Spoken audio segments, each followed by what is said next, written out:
नमो अरिहन्ताणं नमो सिद्धाणं नमो आयर्याणं नमो उज्जयाणं नमो लोये सौसाहुनम् असपंचनमोकारो सर्वपावपणासनो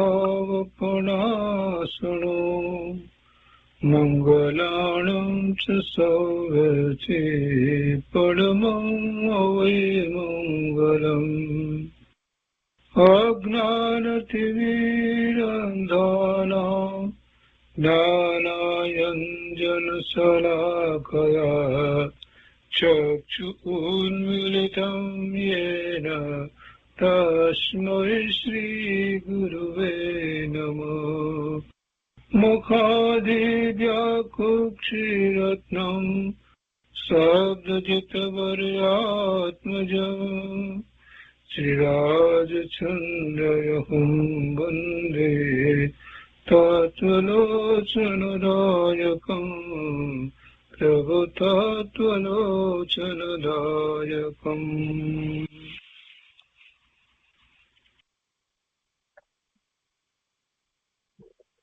કૃપાળુદેવના વચનામૃત 20મા વર્ષની અંદર આંક 21ની અંદર કૃપાળુદેવના જે વચનામૃત છે તેનો સ્વાધ્યાય આપણે કરી રહ્યા છીએ. એમાં 61મો બોલ આપણે કર્યો છે, 61મું વચનામૃત કર્યું છે. સંસાર રૂપી કુટુંબને ઘેર આપણો આત્મા પરુણા દાખલ છે મહેમાન યોગ. હવે એના પછી આગળ લઈએ છીએ 62. એ જ ભાગ્યશાળી કે જે દુર્ભાગ્યશાળીની દયા ખાય છે. પોતે ભાગ્યશાળી કહેવાય, પોતાને કંઈક સંપત્તિ વગેરે બીજું બધું પ્રાપ્ત થયું હોય અને એને એમ લાગે કે હું ભાગ્યશાળી, પણ ખરેખર તો બીજા એવા જીવો જે દુર્ભાગ્યશાળી છે, જેને કેટલાય પ્રકારે પ્રતિકૂળતા છે, તો એમના પ્રત્યે અનુકંપાનો ભાવ, દયાનો ભાવ હોય, એમને મદદ કરવાનો ભાવ હોય તો એ ભાગ્યશાળી કહેવાય. નહીં તો એની પાસે ગમે તેટલી સંપત્તિ ગમે તે હોય તો પણ શું કામ? કરોડો રૂપિયાની સંપત્તિ હોય પણ સામાન્ય બિચારા ગરીબ અને શારીરિક રીતે પણ કંઈક ખોડખાંપણ વાળા કે એવી યાતના હોય, એને કોઈક રીતે અનુકંપા આવે ને મદદ કરવાનો ભાવ થાય તો બરાબર છે, પણ ન થાય તો પછી એ ભલે ને ગમે તેટલો પૈસા પાત્ર હોય, ગમે તે રીતે હોય તો પણ શું, એ ભાગ્યશાળી નહીં કહેવાય. ભાગ્યશાળી તો એ કહેવાય કે જેને બીજા પ્રત્યે અનુકંપા છે, બીજા પ્રત્યે એને એમ થાય છે કે અરે એ બિચારાને કેવા કર્મના ઉદય છે કે જેથી કરીને આવી પ્રતિકૂળતાઓમાં જીવન ગુજારે છે. અને આ વાત બહુ મહત્વની છે. અન્ય મતની અંદર પણ આ વાત કરવામાં આવી છે, અન્ય મતમાં પણ આવી વાત કરવામાં આવી છે. નરસિંહ મહેતાએ પણ એ વાત કરી છે કે જે પીડ પરાઈ જાણે રે, વૈષ્ણવજન તો વૈષ્ણવ જન તો તેને રે કહીએ જે પીડ પરાઈ જાણે રે, અને પર દુઃખે ઉપકાર કરે તો એ મન અભિમાન ન વાણે રે. એટલે આ વાત તો બહુ મહત્વની છે. બીજાઓ એવા છે, દુઃખી છે, જોઈએ છીએ, અને આપણે બીજી બધી રીતે સાધન સંપન્ન છીએ, તો એમના પ્રત્યે આપણને અનુકંપાનો ભાવ આવવો જ જોઈએ, તો જ આપણે ભાગ્યશાળી કહેવાય. નહીંતર શું ભાગ્ય, કોને માટેનું ભાગ્ય? એ પછી 63મું છે, શુભ દ્રવ્ય એ શુભ ભાવનું નિમિત્ત મહર્ષિઓ કહે છે. મહર્ષિ એટલે મહાઋષિઓ કહે છે. શુભ દ્રવ્ય એ શુભ ભાવનું નિમિત્ત. શુભ ભાવ થવામાં શુભ દ્રવ્ય નિમિત્ત કારણ થાય. શુભ દ્રવ્ય કયા છે? પણ જે દ્રવ્યો જેને શુભ માનતા હોઈએ તો એ આપણને શુભ ભાવનું નિમિત્ત કારણ થાય. અનેક પ્રકારે પ્રતિમા છે કે પછી એવા તીર્થંકર ભગવાનના એ અતિશયો વગેરે જે છે કે એ બધું જે છે તો એને આપણે શુભ દ્રવ્ય માનીએ, કેમ કે એના નિમિત્તે આપણા ભાવ શુભ થાય છે. એટલે એ જ શુભ દ્રવ્ય કહેવાય કે જેના નિમિત્તે પોતાના ભાવ શુભ ભાવ થાય તો એ શુભ દ્રવ્ય કહેવાય. 64મું છે સ્થિર ચિત્ત કરીને ધર્મ અને શુક્લ ધ્યાનમાં પ્રવૃત્તિ કરો. ધર્મ ધ્યાન અને શુક્લ ધ્યાન. ધર્મ ધ્યાન 4, 5, 6, 7મા ગુણસ્થાન સુધી ધર્મ ધ્યાન કહેવાય અને પછી 8મા ગુણસ્થાનથી ઉપર શુક્લ ધ્યાન હોય. અત્યારે વર્તમાનમાં શુક્લ ધ્યાન તો ભરત ક્ષેત્ર અને વિશે પંચમકાળમાં થાય નહીં, કોઈને થતું નથી, પણ ધર્મ ધ્યાન તો થઈ શકે. અને એવું ધર્મ ધ્યાન કરવા માટે પ્રેરણા કરતા કૃપાળુદેવ કહે છે કે સ્થિર ચિત્ત કરીને ધર્મ અને શુક્લ ધ્યાનમાં પ્રવૃત્તિ કરો. ધર્મ ધ્યાનની પ્રવૃત્તિ અત્યારે આપણે સ્થિર ચિત્તી કરવી.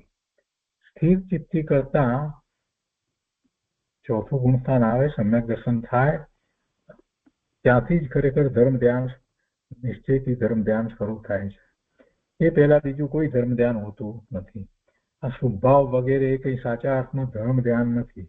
આપણે વ્યવહારમાં પૂછીએ છીએ એકબીજાને કે ધર્મ ધ્યાન કેમ ચાલે છે, પેલા કે હમણાં તો બધું સારું છે, હમણાં ભાઈએ જે કર્યું હોય તો એની વાત કરે આ તે, અથવા તો કોઈ શાસ્ત્ર વાંચન વગેરે હોય તેની વાત કરે, કેવા પ્રવચન સાંભળવાનું થયું તેની વાત કરે અને માને કે આપણે સારી રીતે ધર્મ ધ્યાન કરીએ છીએ. એ વ્યવહારમાં જે તેને ધર્મ ધ્યાન કહેવાય છે એ ધર્મ ધ્યાનની વાત નથી. અહીંયા તો ધર્મ ધ્યાન આગમ અપેક્ષાએ જ્યારે વિચાર કરીએ છીએ તો જેમાં ધર્મની શરૂઆત થાય છે, એ 4થું ગુણસ્થાન મોક્ષ માર્ગની શરૂઆત થાય છે ત્યારે ધર્મ ધ્યાન કહેવાય. એ પહેલા બધો પુરુષાર્થ કરે, જ્યારે એ પ્રગટ કરે, અનુભૂતિ કરે તો સમજવું કે એ ધર્મ ધ્યાનમાં છે. નહીતર એને વિશેષ પુરુષાર્થ કરવો પડે, બમણા જોરથી પુરુષાર્થ કરી અને ધર્મ ધ્યાનમાં પ્રવર્તવાનું છે. સંતોષાઈ જવાનું નથી કે ચાલો આટલું આપણે સવારે ઉઠીએ છીએ તો મંદિર જઈએ છીએ, પૂજા વગેરે કરીએ છીએ, પછી કંઈક સ્વાધ્યાય કરીએ છીએ, વાંચન કરીએ છીએ, અને અમુક દિવસોએ એવી તિથિ વગેરે હોય તો એ દિવસે આપણે કંઈક વ્રત પણ કરીએ છીએ. આ બધું હોય એટલે કોઈને એમ લાગે કે હવે તો ખૂબ ધર્મમય જીવન જીવીએ છીએ અને કેમ છે તો કે ધર્મધ્યાન બહુ સરસ રીતે ચાલે છે. એમ કેટલાક લોકો એવા કોઈ રીતના પ્રવચન સાંભળતા હોય તો કે અત્યારે તો બહુ સરસ ધર્મ ધ્યાન ચાલે છે. આ બધી જે વાત વ્યવહારથી જે બધા કરે છે એને માટે વાત છે કે ભાઈ સાચું ધર્મ ધ્યાન કોને કહેવાય? તમે ધર્મ ધ્યાનમાં છો એના વિશે જરાક વિચાર કરો કે ખરેખર ધર્મ ધ્યાનમાં આપણે છીએ કે કેમ? સમ્યક દર્શન નથી થયું અને ધર્મ ધ્યાનમાં છીએ અને આ જે કંઈ જે બીજું બધું જે સામાન્ય કંઈ કરી રહ્યા છીએ એથી સંતોષાઈ જઈએ તો આ ભાવ નકામો જ હશે. આપણે સંતોષાઈ જઈએ કે ચાલો આટલા સ્વાધ્યાય કરીએ છીએ, આ પ્રમાણે એક બીજું શાસ્ત્ર પણ વધારામાં વાંચીએ છીએ અને આ તિથિના દિવસે આપણે આ પ્રતિક્રમણ વગેરે કરીએ છીએ તો ધર્મ ધ્યાન તો બરાબર થઈ રહ્યું છે. આ વાતમાં સંતોષાઈ ગયા તો સમજવું કે આવો અમૂલ્ય ભાવ આપણે વેડફી નાખ્યો. આવો અમૂલ્ય ભાવ આપણે વેડફી નાખ્યો. હીરો આપી અને 4 રોટલી ખરીદી એના જેવી વાત છે. આવો અમૂલ્ય ભાવ એમ કઈ સામાન્ય વસ્તુમાં વેડફી નાખીએ, સંતોષાઈ જઈએ એમ ન હોવું જોઈએ. એવું ધર્મ ધ્યાન, એ ધર્મ ધ્યાનની વાત છે અહીંયા. પણ કેટલાય લોકોને ખબર પણ નથી કે ધર્મ ધ્યાન કોને કહેવાય. 65મું છે પરિગ્રહની મૂર્છા પાપનું મૂળ છે. પરિગ્રહમાં એ મૂર્છિત થઈ જાય. પરિગ્રહમાં જે પોતાને સંયોગે કરીને વસ્તુઓ પ્રાપ્ત થઈ છે અને એમાં એ શુદ્ધિ કરી અને એ વધારે ને વધારે એને મેળવવાનો પ્રયત્ન કરી રહ્યો છે. જોકે એને આ પ્રયત્નથી કઈ વસ્તુ એની સમીપમાં આવે છે એવું તો છે નહીં, પણ એને એમ છે કે આ બધું જેટલું વધારે હોય એટલું મને સુખ છે. એ એની મૂર્છા છે અને એમાં જ એ રોકાઈ રહે છે, તો પછી એ માટેના પ્રયત્નો કર્યા કરે છે. અને પ્રયત્નો કર્યા કરે છે તો પછી પાછું વાળીને જોતો નથી કે પાપ થઈ રહ્યા છે. અને બીજી રીતે પણ જે કંઈ પરિગ્રહ ભેગો કરે છે એમાં ભાવના તો એવી જ છે ને કે ભોગવવું. તો ભોગવવાનો ભાવ એ કંઈ શુભ ભાવ તો નથી. ભોગવવાનો ભાવ એથી અશુભ ભાવ છે, એ પાપનો ભાવ છે. એટલે પરિગ્રહની મૂર્છા એ ખરેખર પાપનું મૂળ છે. આપણને જીવવા માટે જરૂરી જે સામગ્રી છે એ પ્રાપ્ત હોય, એટલી પૈસા વગેરેની આપણને એટલી છૂટ વગેરે હોય, આ બધું હોય, તો પછી નકામાનો પરિગ્રહ ભેગો કરવાનો વિકલ્પ છોડી દેવો. જેટલી વસ્તુ વધારે એટલા વિકલ્પો વધશે. અને એ વસ્તુમાં આપણે જેમ ઈચ્છીએ એમ પરિણામ ન થાય, કંઈ ભાંગે તૂટે, કંઈક ચોરાઈ જાય, લૂંટાઈ જાય, તો પછી આર ધ્યાન થાય. વસ્તુ જેટલી છે ને વધારે છે તો વધારેને જાળવવી, સાચવવી, એની પાછળ જ રોકાઈ રહીએ, સમય પણ કેટલો જાય. અને કેટલી બધી વસ્તુઓ તો આપણી પાસે એવી હોય છે કે જેનો આપણે વર્ષમાં ભાગ્યે જ એકાદ વખત ઉપયોગ કરતા હોઈએ, અને એ ન હોય તો પણ ચાલે. છતાંય આપણે એવી ને એવી બીજી વસ્તુ ભેગી કર્યા જ કરીએ છીએ. એવી જાતના ક્રોકરી ને એ જાતના નાના મોટા પ્રકારના એવા ફર્નિચર ને એવી શોભાની દેખાવની વસ્તુઓ ને કપડા ને એવું બધું કેટલું ભેગું કરવામાં આવે છે. એ બધો પરિગ્રહ જેનો ઉપયોગ ભાગ્યે જ આપણે કરીએ છીએ. કદાચ એક વખત જીવનમાં કર્યો હોય, પછી બીજી વખત કર્યો ન હોય, અને ખૂબ બધું ભેગું કર્યું હોય, પછી એની સાચવણી દિવસ એમાં જ પસાર થઈ જાય, એના વિચાર કરવામાં આવે, એને રાખવામાં આવે, તો જીવનમાં પછી થાય શું? અને કદાચ એનો ભોગવવાનો ભાવ કરીએ છીએ આગળ વધીને, તો એ શું છે? તો પાપ છે. જેને ધર્મ માર્ગમાં પ્રવર્તવું છે એને સીમા બાંધવી પડે. બસ આટલાથી વધારે વસ્તુઓની, આટલાથી વધારે વસ્તુઓ મારે વાપરવી નથી, જોઈતી નથી. રોજ રોજ નવું નવું ઇલેક્ટ્રોનિક નીકળે ને, નવી નવી કાર, વ્હીકલ, આ તે બધું ઘણું રોજ નવું નીકળ્યા કરે, અને એ જોઈ અને એની ઈચ્છા કર્યા કરવી. વગર પરિગ્રહ એ ઈચ્છા કરો એટલે એ પરિગ્રહનું જ પાપ, ભોગવવાનું જ પાપ છે. એટલે પરિગ્રહ પરિમાણ કરવાની વાત આપણે ધર્મ ધ્યાન આરાધનામાં ઘણી વાર કરી છે. પરિગ્રહ પરિમાણ તો કરવું જ જોઈએ. બસ શાનાથી વિશેષ મારે કાંઈ ન કપે. અને એમ કરશે તો એ નવરો થશે.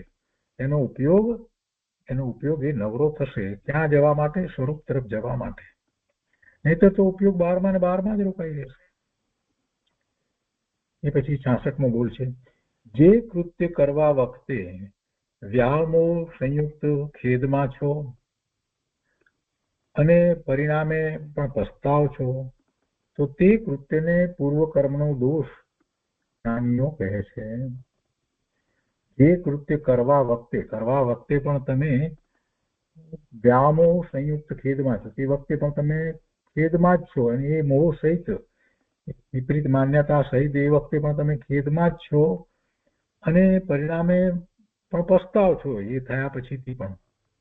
તો તે કૃત્યને પૂર્વ કર્મનો દોષ જ્ઞાનીઓ કહે છે. એટલે કે એ એવા પરિણામ જ થવાના હતા, માટે થાય છે. પોતાના એવા પાપ કર્મનો ઉદય હોય ત્યારે પછી એવા જ પરિણામ થાય. એ અપેક્ષાથી એને પૂર્વ કર્મનો દોષ કહેવામાં આવ્યો. હવે અહીંયા સમજવાનું એ છે કે એવું તો થતું હોય, આપણે ખેદ પામીએ એવું તો ઘણું થતું હોય, પણ ખરેખર જ્ઞાની ધર્મી એમાં ખેદ પામતા નથી. બીજી રીતે વિચાર કરવાનો છે. જ્ઞાની ધર્મી છે એ વ્યામોહ સહિત હોય ને, એટલે મોહ સહિત હોય ને, એમને તો સમ્યક દર્શન છે. તો એ મોહ ને કારણે ખુશી પણ થતા નથી અને દુઃખી પણ થતા નથી. એમને કઈ ખેદ થતા નથી, અને એ કાર્ય થઈ ગયું, જેવું પરિણામ આવવાનું હતું એવું આવ્યું, તો એમાં કઈ પસ્તાવો પણ કરતા નથી. એ તો સહજ ભાવે રહે છે. બધું જે કંઈ થઈ રહ્યું છે એના એ તો જ્ઞાતા દ્રષ્ટા થઈને રહે છે. આપણે એ વાતને પકડવાની છે. કેમ કે મોહને કારણે જે કંઈ પરિણામો થશે એમાંના મોટા ભાગના પરિણામોમાં તો આપણે ખેદ જ પામવાના છીએ. બહુ એવો પુણ્યનો ઉદય હોય ત્યારે જ એવા પરિણામ થતા હોય અને આપણે પણ એવો વિકલ્પ કર્યો હોય એટલે આપણને એમ લાગે કે મને સફળતા મળી, મને ઘણી સફળતા મળી. વાસ્તવમાં કોઈ સફળતા નથી. પૂર્વે જેવા ભાવ કર્યા હતા એવા ઉદય અત્યારે આવ્યા છે અને એ વખતે આપણે પણ પાછો એવો વિચાર કર્યો છે તો પછી એમ થાય કે ઓહો, મેં જેમ ધાર્યું હતું એમ જ બધા પરિણામ થયા. તે ધાર્યું એમ નથી થયા, પરંતુ એમ જ થવાના હતા ને તે થયા છે. આટલી વાત જીવને સમજાઈ જાય ને તો અભિમાન છૂટી જાય. અને એ જ રીતે જયારે પ્રતિકૂળતાના પરિણામ થાય ત્યારે પણ એમ જ છે.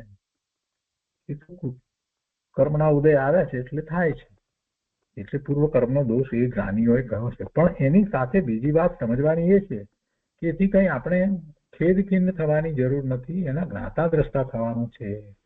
પરિણામમાં રહ્યા એ પરિણામો મારા પરિણામને કેમ બદલે? પૂતગળ દ્રવ્યના સ્કંદના પરિણામો જે છે એ બદલાય, એ મારા પરિણામને, આ ચેતનના પરિણામને બદલે ન બદલી શકે. પણ હું જ જાતે મારા પરિણામને બદલું છું. એ પૂતગળ સ્કંદના પરિણામને જોઈ અને હું કાં તો હર્ષિત થઉં છું ને કાં તો હું ખેદ પામું છું, દુઃખી થઉં છું. એ હું, એમાં મારો દોષ છે, મારું મિથ્યાત્વ એનું મૂળ કારણ છે. એ પછી 67મું છે, જળ ભરત અને જનક વિદેહીની દશા મને પ્રાપ્ત થાવ. એવી ભાવના ભાવી છે. જનક વિદેહીની દશા કેવી હતી? દેહ છતાં તે રહિત હોય એવી દશા હતી. એટલે કૃપાળુદેવે એ વાત તો કરી છે. દેહ છતાં જેની દશા વર્તે દેહાતીત, તે જ્ઞાનીના ચરણ મોહ વંદન અગણિત. કૃપાળુદેવે કહ્યું છે ને, દેહ છતાં જાણે કે દેહ નથી એવી દશા કોની હોય, કેવા મહાપુરુષની હોય ને એવી દશા મને પ્રાપ્ત થાવ. એનો અર્થ જ એ થયો કે સમ્યક્તથી આગળ વધી અને મને ચારિત્રનો પણ એવો જ પુરુષાર્થ ઉપડ્યો હોય ત્યારે એવી દશા થાય. બીજું જળ ભરતનું કહ્યું છે તો જળ ભરતનું અહીંયા વૃત્તાંત લખેલું છે સુધાબેને. આપણે જરાક વાંચનમાં લઈએ, બધાને ખ્યાલમાં આવે એ માટે. જળ ભરત, જળ જેવા મૂર્ખ, ઉન્મત્ત, બહેરા, આંધળા જેવા, અતિ ઉદાસીન, પરમ વિરક્ત, આ બધા અર્થ છે. હવે એમાં કહે છે કે એવા પૂર્વ ભવના સ્મરણને લીધે અસંગ રહી મોક્ષે જનાર ભરત રાજા મુનિ. પરમ વિરક્ત રહી અને ઉદાસીન રહ્યા છે એમ કહેવાનો આશય છે. અહીંયા અર્થ એવો છે કે મને પણ એવી અતિ ઉદાસીનતા અને પરમ વિરક્તતા પ્રાપ્ત થાવ. બસ આ કહેવાનું છે. અને પછી એની આખી વાર્તા લખી છે કે પૂર્વ ભવના સ્મરણને લીધે અસંગ રહી મોક્ષે જનાર ભરત રાજા મુનિ.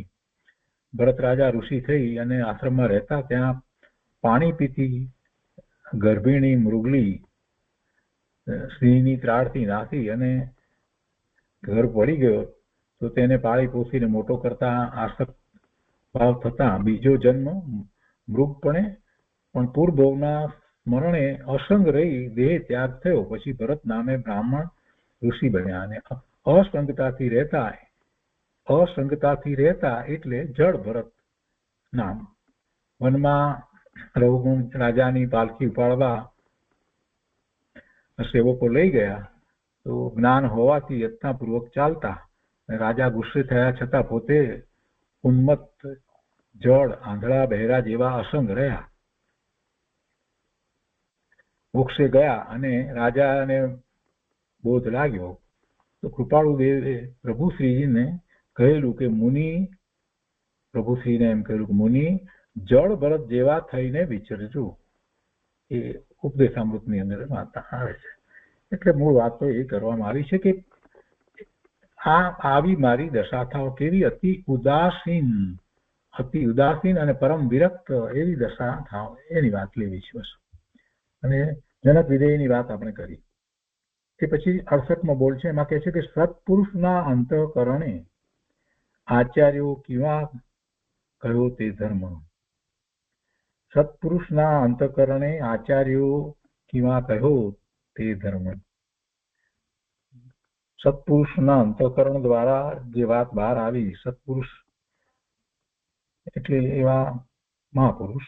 અહીંયા સત્પુરુષમાં આપણે એમ પણ કહી શકીએ કે કેવળી પરમાત્મા પણ એમના અંતઃકરણ દ્વારા, એટલે એમના દ્વારા જે વાત બહાર આવી એ આચાર્યો એ આપણને આપી, અને એ જ ધર્મ છે.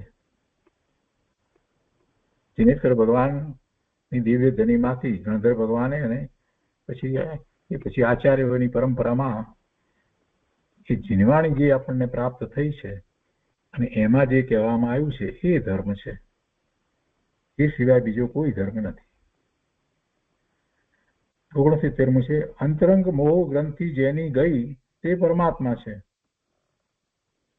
અંતરંગ મોહ ગ્રંથિ જેની ગઈ તે પરમાત્મા છે. જો દ્રવ્યથી તો બધા જ પરમાત્મા સ્વરૂપ ભગવાન આત્મા છે, પણ એવું પ્રગટ જે કરે એને છે ને એવો પુરુષાર્થ કરે તો ને, તો પુરુષાર્થ કરવો તો કેવી રીતે કરવો, ક્યાંથી કરવો, શું પ્રાપ્ત થાય તો કહેવાય કે પુરુષાર્થ થયો? તો કે છે કે અંતરંગ મોહ ગ્રંથિ જેની જાય એને એવો પુરુષાર્થ ઉપડ્યો છે, અને એ પછી પોતાના પૂર્ણ પરમાત્મા સ્વરૂપને પ્રગટ કરવાનો જ છે. મિથ્યાત્વ મોહની ગાંઠ એ મોહ ગ્રંથિ એ જ્યાં સુધી છેદાય નહીં, એ જ્યાં સુધી મિથ્યાત્વ જાય નહીં, ત્યાં સુધી જીવનું જે કંઈ જ્ઞાન છે એ બધું અજ્ઞાન છે. મિથ્યાત્વ સહિત જ્ઞાનને અજ્ઞાન કહીએ છીએ. એટલે ભલે ને ગમે તેટલો અભ્યાસ બધું કરે, પણ જ્યાં સુધી એનો મોહ જતો નથી ત્યાં સુધી એ અજ્ઞાની છે. એટલે જેવો જેને મોહ જાય છે તો એ મોહ એકલો થોડો જાય છે. દર્શન મોહની કર્મની પ્રકૃતિ જાય છે, અને સાથે અનંતાનુબંધીની ચોકડી ચારિત્ર મોહની પણ જાય છે. અને આટલું થાય છે તો પછી આખી દ્રષ્ટિ ફરી જાય છે, શ્રદ્ધા આખી ભગવાને જેવું આત્માનું સ્વરૂપ કહ્યું છે એવા આત્માની શ્રદ્ધા પોતાને થાય છે. પણ આમ કરવામાં એનો ઘણો મોટો પુરુષાર્થ છે. અનુભૂતિ થાય ત્યાર પછીથી આવી દશા તો થાય છે. એટલે ત્યારે એમ કહેવાય કે હવે એને મોહની ગ્રંથિ છેદાઈ ગઈ, છૂટી ગઈ, અને હવે એને વધુ ભવ હોય નહીં, એ છેવટે પૂર્ણ સિદ્ધ દશાને પ્રાપ્ત કરે જ છે. એટલે અંતરંગ મોહ ગ્રંથિ જેની ગઈ તે પરમાત્મા છે. એટલે આમાં મોહ ગ્રંથિની આગળ જે અંતરંગ શબ્દ વિશેષણ મૂક્યું છે ને, અંતરંગ, એ દ્વારા સમજવાનું એ છે કે ખરેખર માત્ર શબ્દ તરીકે, માત્ર એ માહિતી તરીકે કે આ બધું ખોટું છે, આ ભગવાનની વાણી કરતા વિપરીતતા છે, આ છે, એમ નહીં. અંતરંગ એટલે પોતાને અંદરમાંથી જ આખી વાત એવી રીતે થાય. એવું ક્યારે થાય કે અનુભૂતિ થાય ત્યારે.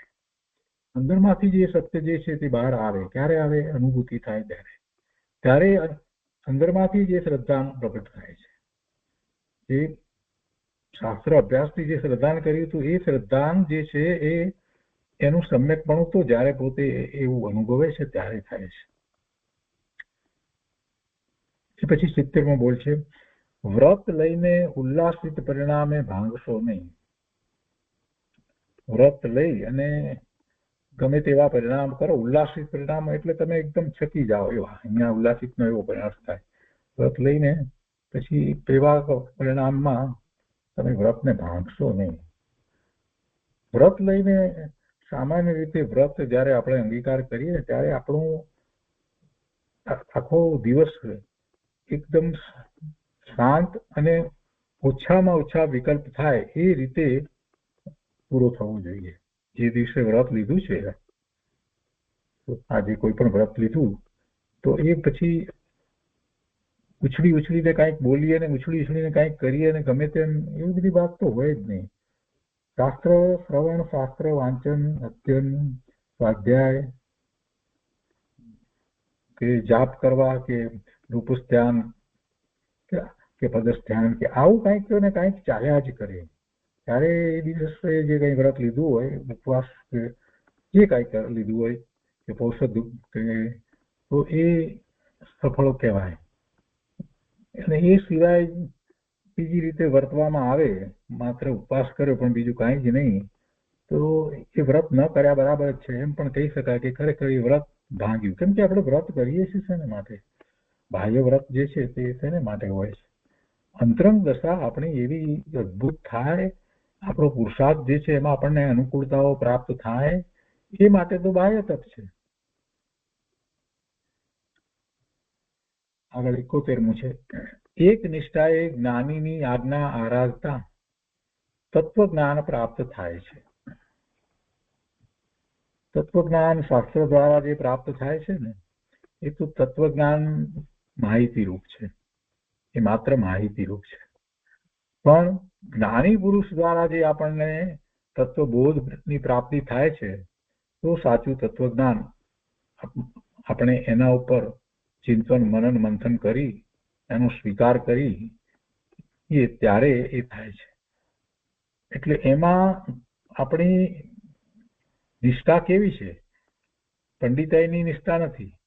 12મા બધાની આગળ આપણે મોટા કહેવાઈએ એવી ઈચ્છા નથી. કોઈ આપણને વધારે માન આપે એવી કોઈ ઈચ્છા નથી.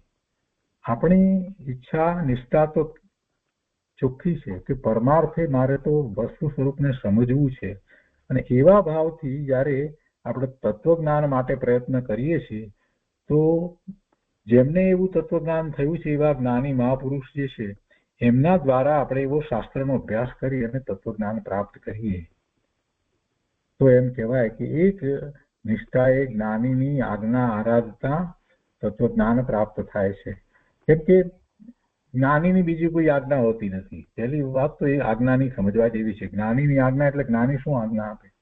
પોતે જ્ઞાની થયા હોય અને પછી એમને કઈ તમારી પાસેથી કોઈ અપેક્ષા હોય કે આટલા મારા કામ કર, આ આમ કર, તેમ કર, આવી આજ્ઞા કઈ જ્ઞાની થોડા આપતા હશે? લૌકિક આજ્ઞા જ્ઞાનીની હોતી જ નથી. જ્ઞાનીની આજ્ઞા શું વિચાર કરીએ તો આપણને ખબર પડે. કેમ કે એ પોતે સમ્યક દ્રષ્ટિ જ્ઞાની ધર્મી છે, પોતાના સ્વરૂપમાં એકાગ્રતા કરી રહ્યા છે, તો એમને બીજા પાસેથી કોઈ અપેક્ષા તો હોય નહીં. બીજાને કારણે પોતાને કોઈ અનુકૂળતા થાય છે એવો કોઈ વિકલ્પ નથી. અરે અનુકૂળતા મેળવવી 12મા કોઈ લૌકિક કે પછી 12મા કઈ પોતાની પ્રતિષ્ઠા વધે એવું કરવાની કઈ એમને જ્ઞાનીની તો ઈચ્છા છે નહીં. તો પછી જ્ઞાની તમને આજ્ઞા શું આપે? આપણે જ્ઞાનીની નિશ્રામાં ગયા તો આજ્ઞા આપે શું? જ્ઞાનીને આજ્ઞા આપવાનું કારણ શું હોય? આપણું શ્રેય કરવા માટે, આપણું કલ્યાણ કરવા માટે આજ્ઞા આપે કે ભાઈ આમ નહીં કર ને આમ કર. એમ જ્ઞાનીની આજ્ઞા આરાધ્ય. તો જ્ઞાનીની આજ્ઞામાં શું વાત આવે? ધર્મની વાત આવે. આપણો દોષ હોય એ દોષ ન થાય, દોષથી બચવા માટે આપણે કેવી રીતે ધર્મમાં આગળ વધવું એ જ આજ્ઞા હોય. બીજી તો શું આજ્ઞા હોય? એ સંબંધીની જ બધી વાત હોય. એ આજ્ઞાને આરાધતા એટલે ખરેખર તો જ્ઞાની જે આપે છે એ આજ્ઞા દ્વારા તો આપણને ધર્મનું આચરણ કેમ થાય એની વાત સમજાવે છે. આ શાસ્ત્રમાં જે કહેવાયું જે છે એમણે પચાવ્યું છે એટલે આપણને એ માર્ગ દર્શાવે છે. એમ જ્ઞાનીની આજ્ઞા છે. અને એમ કરતા ખરેખર સાચા અર્થમાં તત્વજ્ઞાનની પ્રાપ્તિ થાય છે. કેમ કે તત્વજ્ઞાનની પ્રાપ્તિ થાય ત્યારે જ અનુભૂતિ થાય ને. તત્વાર્થ શ્રદ્ધાનમ સમ્યક દર્શનમ. ઉમા સાતીજી ભગવાને જે બીજું સૂત્ર કહ્યું છે એ તત્વની શ્રદ્ધા જેને થાય છે એ સમ્યક દ્રષ્ટિ છે, અને જે સમ્યક દ્રષ્ટિ છે એ મોક્ષ માર્ગમાં છે. સમ્યક દર્શન જ્ઞાન ચાર મોક્ષ માર્ગ. એ પછી 72મું છે. ક્રિયા એ કર્મ, ઉપયોગ એ ધર્મ, પરિણામ એ બંધ, ભ્રમ એ મિથ્યાત્વ, ભ્રમ તે આત્મા, અને શંકા એ જ શલ્ય છે. શોકનો સંભાળવો નહીં, એટલે શોકને સંભાળવો નહીં. આ ઉત્તમ વસ્તુ જ્ઞાનીઓએ મને આપી.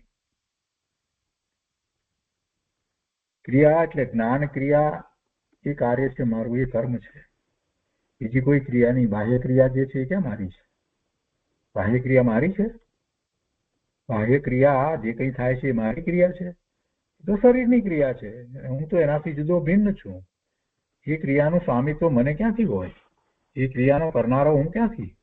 એનો હું કરતાય નથી. એટલે ક્રિયાની વાત આવે ત્યારે અહીંયા ધર્મમાં ક્રિયા એટલે જ્ઞાન ક્રિયા જ સમજવાની છે. જ્ઞાન ક્રિયા એ જ મારું કાર્ય, એ જ કર્તવ્ય, એ જ કર્મ છે. ઉપયોગ એ ધર્મ છે. હવે ઉપયોગ 12માં ફરે ત્યારે તો કઈ ધર્મ હોય નહીં. ઉપયોગ ને ધર્મ કહ્યો ત્યારે ઉપયોગ ક્યાં હોવો જોઈએ? ઉપયોગ આત્માને વિશે રહે તો ઉપયોગ એ ધર્મ કહેવાય, પણ ઉપયોગ બહારમાં ફરતો હોય તો એમાં ધર્મ ક્યાં આવ્યો? કદાચ કોઈક વખત શુભ ભાવ હોય અને મોટે ભાગે તો અશુભ ભાવ જ હોય. એટલે ઉપયોગ એ ધર્મ જયારે કહીએ ત્યારે સમજવું કે મારો ઉપયોગ ખરેખર ધર્મમય છે, ધર્મમય પરિણમી રહ્યો છે, મને આત્માની અનુભૂતિ થઈ છે, અને અથવા તો આત્માની અનુભૂતિ કરવા માટે મારો ઉપયોગ વારંવાર આત્મા તરફ, સ્વરૂપ તરફ વળે છે, મને મારા તત્વનો સત્વનો નિર્ણય છે એ તરફ ઉપયોગ વળી રહ્યો છે, એમ ઉપયોગનો વિચાર કરવાનો છે. તો જ ક્યારેક એ ઉપયોગ શુદ્ધ થશે, એટલે કે આત્માની અનુભૂતિ કરશે. ક્રિયા એ કર્મ, એટલે જ્ઞાન ક્રિયા એ કર્મ, ઉપયોગ એ ધર્મ. પછી કહે છે કે પરિણામ એ બંધ. પરિણામ જે પરિણામ આવે છે એ બંધ છે. જે વખતે જેવા પરિણામ થયા એ જ બંધ છે. એટલે શુભ કે અશુભ ભાવ જયારે થયા છે તો જે પરિણામ થયા, જે પર્યાય થઈ છે, તો એવો બંધ થયો છે. પુણ્ય કે પાપનો બંધ પડે છે, એ બંધ છે. હા, અહીંયા પરિણામ એટલે બાહ્ય પરિણામની અપેક્ષાથી વાત છે. કેમ કે જીવના પરિણામ જે છે, શુદ્ધ નિર્મળ પરિણામ જયારે થતા હોય છે ત્યારે તો દ્વેત નથી, બેપણું નથી. એ પોતે પોતાને અનુભવવા વાળો થઈ જાય છે એ ક્ષણોમાં. એ જેટલી ક્ષણો સ્વરૂપમાં રહ્યો છે એ વખતે તો એની વાત નથી. અહીંયા પરિણામ એ બંધ. જયારે જેવા પરિણામ થાય, શુભ કે અશુભ, તો એવો બંધ થાય છે. પછી ભ્રમ એ મિથ્યાત્વ. વસ્તુ જેમ છે તેમ ન માને અને એને સાપને દોરડી માને કે દોરડીને સાપ માને. પથ્થરનું પૂતળું હોય એને સાચો માણસ માને. એ બધા ભ્રમ છે. એ બધા ભ્રમ છે. જ્યાં વસ્તુ જે નથી એને એમ માને, જે સમય સમયે બદલાઈ રહી છે એ પર્યાય નિત્ય માને, એ પણ ભ્રમ છે. અનેક પ્રકારે ભ્રમ છે, અને એ ભ્રમ છે એ જ મિથ્યાત્વ છે. અને પછી આગમની અંદર તો મિથ્યાત્વના કેટલાય પ્રકાર બતાવ્યા આવે છે. મિથ્યા માન્યતા જે છે એની પણ વાત કરવામાં આવી છે. સાચી વાત હોય એને એકાંતે પકડી રાખવામાં આવે તો એકાંત મિથ્યાત્વ થાય, વિનય મિથ્યાત્વ, બધી ઘણી બધી રીતે ભેદ પાડી અને એની તો વાત કરવામાં આવી છે. પણ મૂળ વાત જે છે અહીંયા તો એ કરવી છે કે ભ્રમ છે. કેવી રીતે મને ખબર પડે કે મને આ જે હું માનું છું ભ્રમ છે કે નથી? ભાઈ, એ ખબર પાડવા માટે થઈ અને ભગવાને શું કહ્યું છે એની સાથે સરખાવવું પડે, તો જ ખબર પડે કે આપણે ભ્રમમાં છીએ કે નથી. મને ભ્રમ છે કે નથી, મારી વાત જે છે એ કેવી છે, એ મારો ભ્રમ છે કે સત્ય છે? તો એને માટેનું સ્ટાન્ડર્ડ શું? દરેક વ્યક્તિ એમ જ કહે છે કે મને કાંઈ ભ્રમ નથી, હું જે કહું છું બરાબર જ કહું છું. દરેક વ્યક્તિ એમ જ કહે છે, કોઈ એમ નથી કહેતું કે મને ભ્રમ છે. પણ એને માટેનો એક ઉપાય છે. ભગવાનની વાણીમાં જે પરમ સત્ય પ્રકાશ્યું છે એ પ્રમાણે વસ્તુનો સ્વીકાર છે, એ પ્રમાણે મારી માન્યતા છે તો બરાબર છે, નહીતર ભ્રમ છે. એ પછી કહે છે કે બ્રહ્મ તે આત્મા, આત્મા જ બ્રહ્મ છે.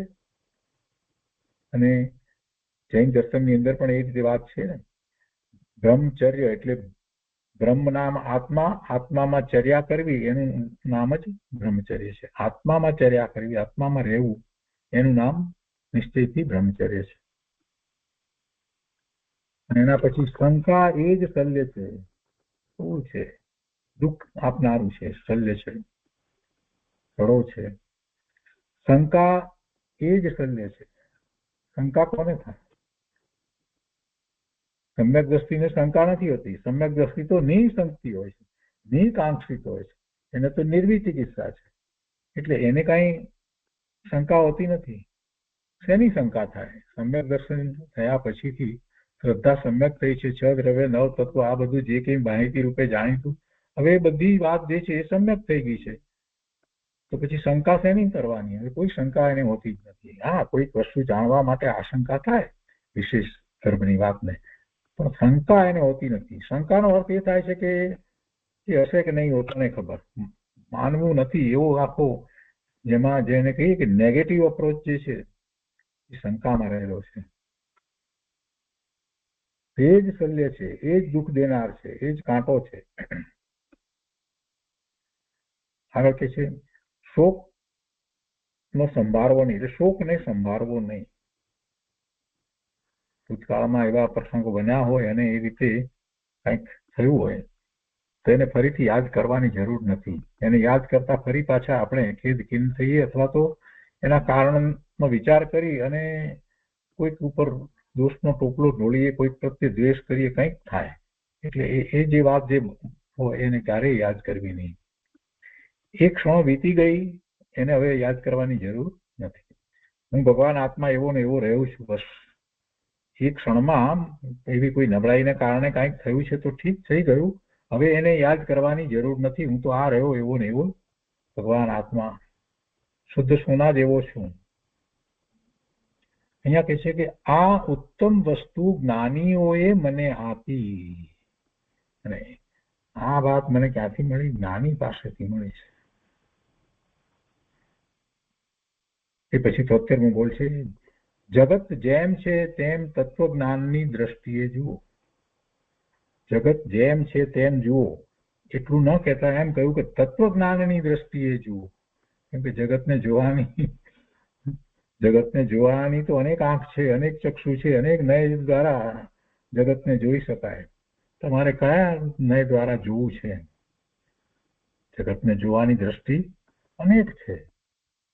જુદી દ્રષ્ટિથી જગતને લોકો જુએ છે. અન્ય મતની અંદર કેટલાય મતો છે, બધા જગતને કેવી દ્રષ્ટિથી જુએ છે એનો વિચાર કરીએ તો આપણને ખ્યાલ આવે કે ઓહો, કેટલા બધા મત છે જગત વિશેના.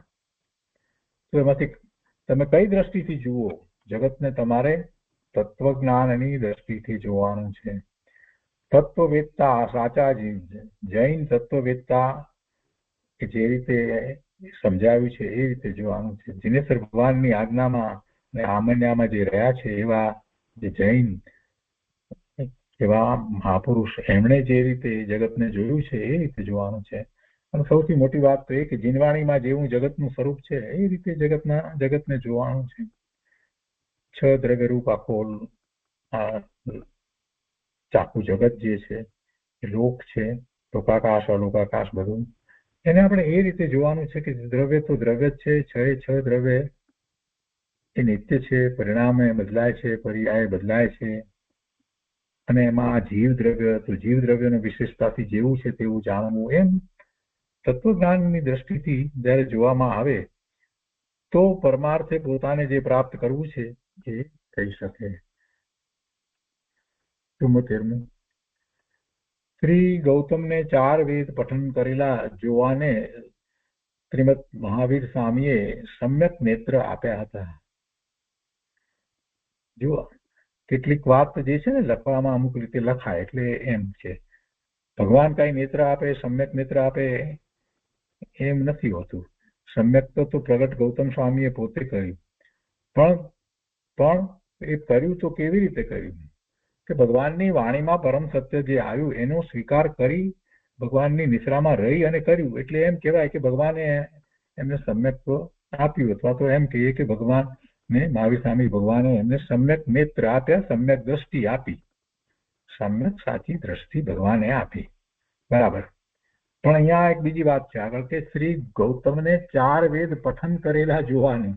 આ 4 વેદની જે વાત છે ને, આપણને સામાન્ય રીતે વેદ એટલે એવો ખ્યાલ આવે કે જે અન્ય મતની અંદર ઋજુવેદ ને વગેરે જે છે ને એ વેદ હોય. પણ એને માટે અહીંયા સુધાબેને સંશોધન કરીને સારી વાત લખી છે.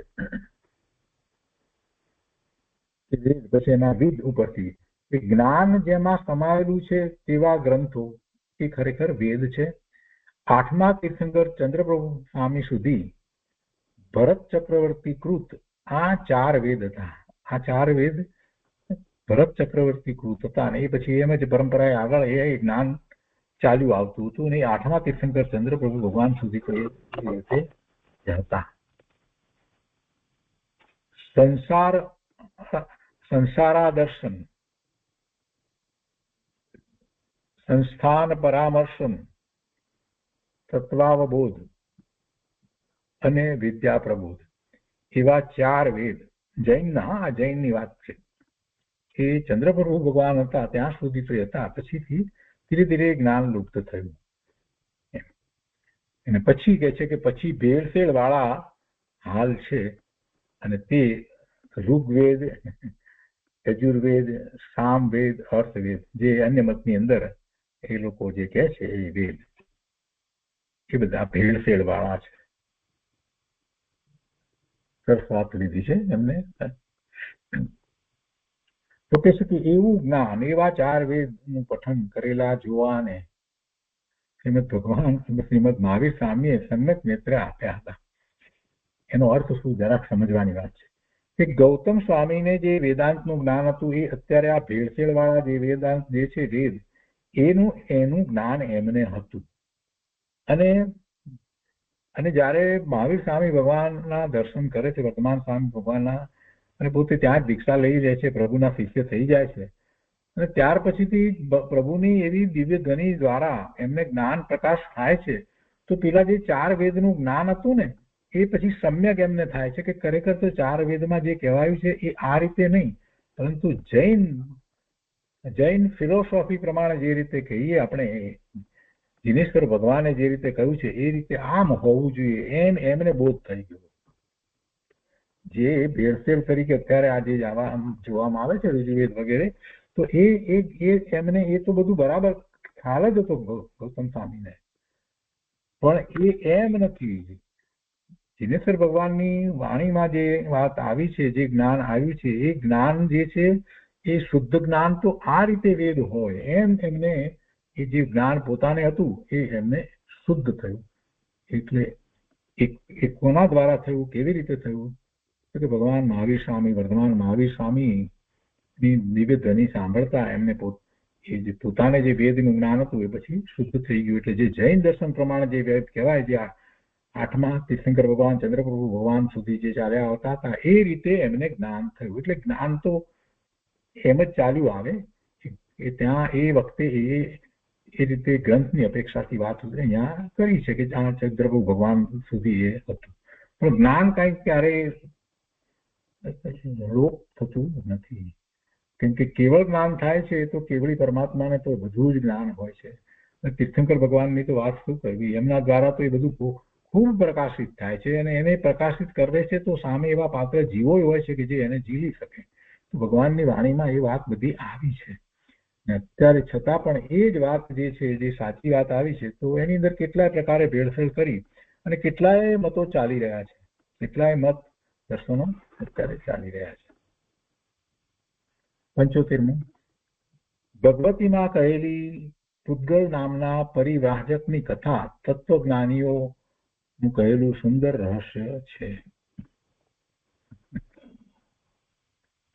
આ જે કથા જે કહેવામાં આવી છે ને પૂતગલ નામના પરિવ્રાજકની, એ આપણે જરાક વાંચનમાં લઈ લઈએ એટલે બધાને ખ્યાલમાં આવે. સુધાબેને એ વાર્તા લીધી છે અહીંયા.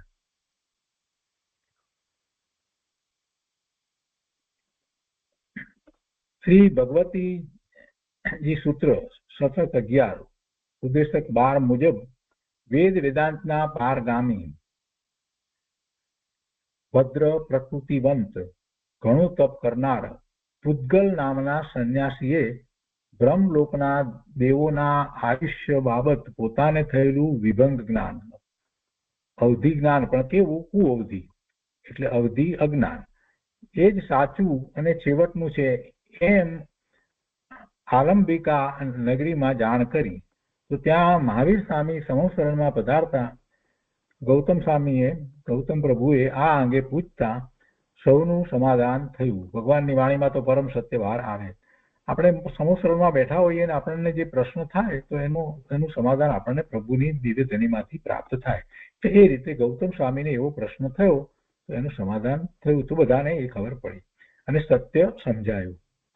સ્પર્શદા વિખરાઈ, પૂતગલ પરિવ્રાજકનું વિભંગ જ્ઞાન નાશ પામ્યું, એ ખોટું જ્ઞાન હતું એ નાશ પામ્યું.